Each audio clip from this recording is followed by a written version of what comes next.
Too good to be true? No, not in the NHL. No. Then we beat you on your soil 4-1. We did it again.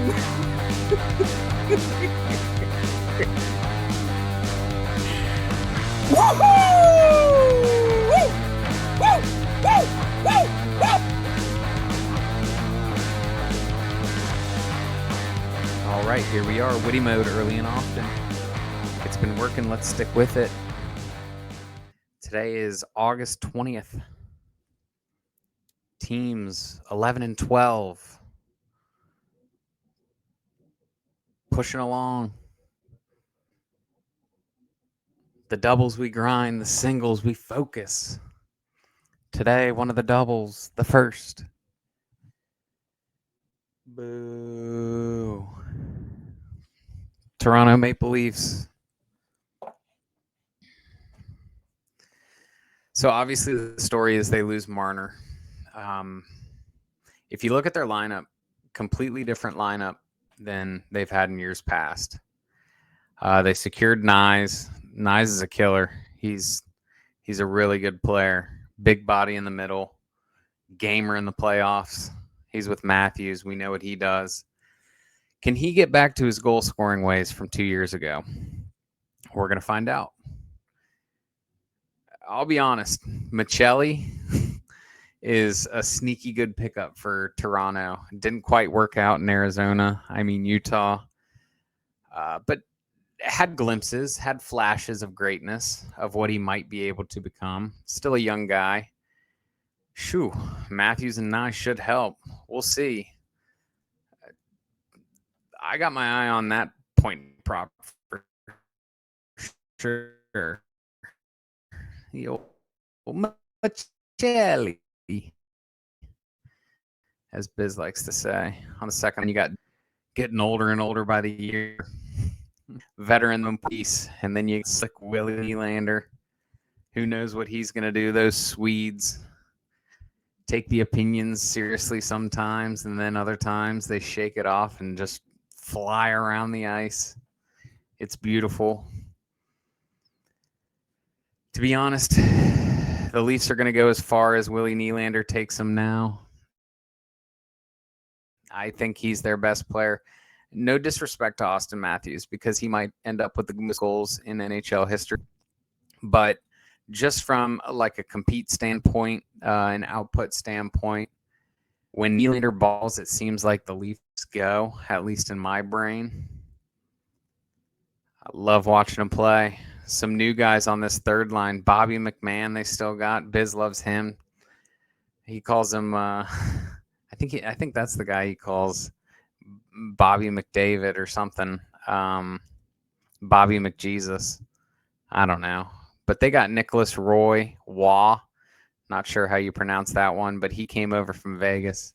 That's a good addition. He's a solid third, fourth liner. He's won a cup before. He's what you want, especially in the playoffs, but he can get him some wins in the regular season too. They got Dakota Joshua. This kid is tough as nails. Comes over from Vancouver.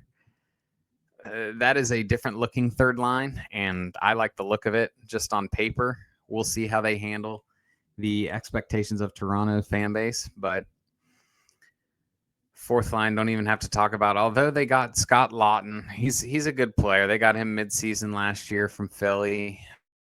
Older player, pretty sure. Solid. I take a look at Kaya Yarncrook in the playoffs every time. He's kind of a stinker, though. Because, as we know, the Toronto Maple Leafs do stink in the playoffs. On the defensive end, they have Tanev. I've always loved Tanev. Really tough. I think he was hurt last year in the playoffs. Big loss for them. But you can look over McCabe, Riley. The only thing I always remember about Riley is when the Senator took that slap shot against them with the empty net, and Riley came over crying. Uh, I would be cheering for him if it was my team, but I always seem to play Riley for a point, and he never gets it for me, so I kind of tend to shy away from him. I'd rather take a player like Ekman Larson. I think he's more offensively focused. Sometimes he'll come on there in the power play, wreak a little havoc. As a whole, I don't know. A lot of people are high on Stolarz. They got Stolarz and Wall in net. Is it enough in the playoffs? Who knows? I bet them to win it all one year. Missed it, so I'm done with them.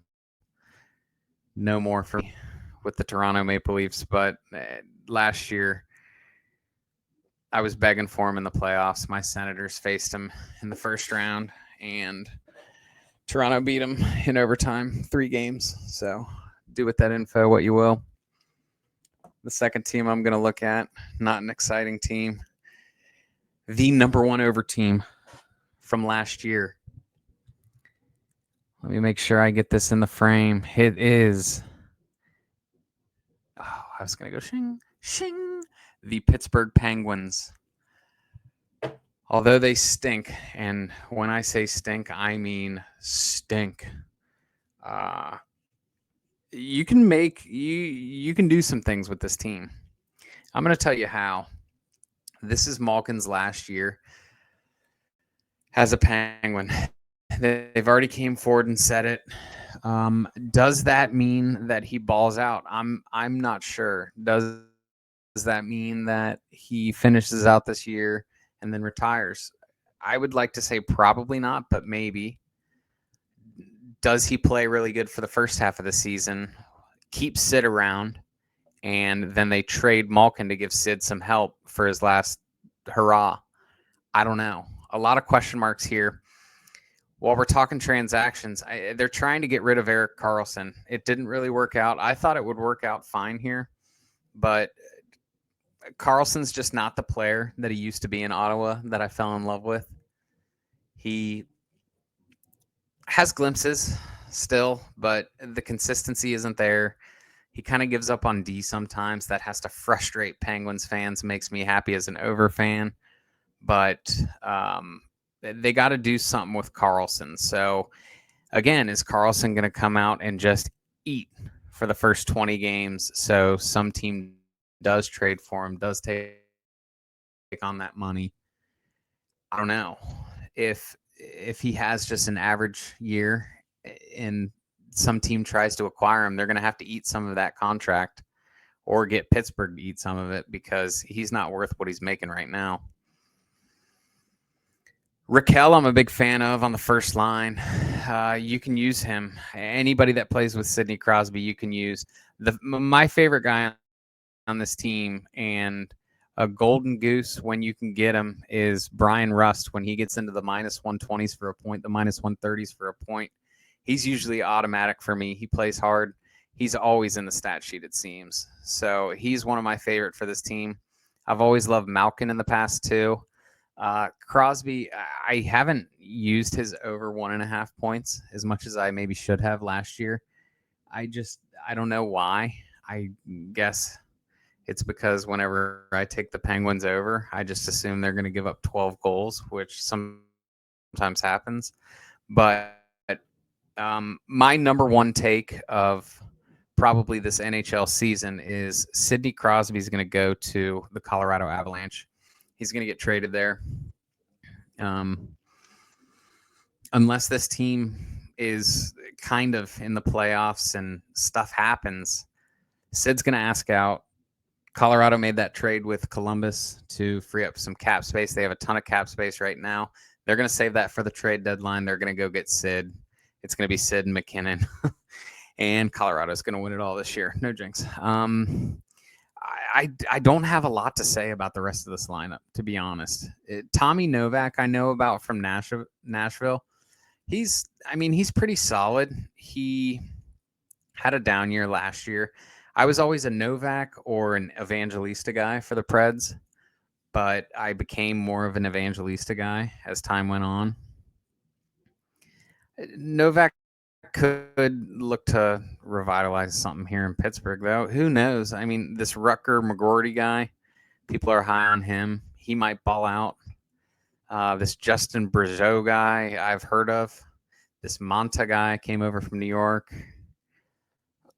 Who knows? A lot of question marks on this team all around. I mean, you got Letang on the defensive end still, and he's solid, but he's a good player on a cup contender. Dumba, good player on a cup contender. I don't know how they're going to do in Pittsburgh.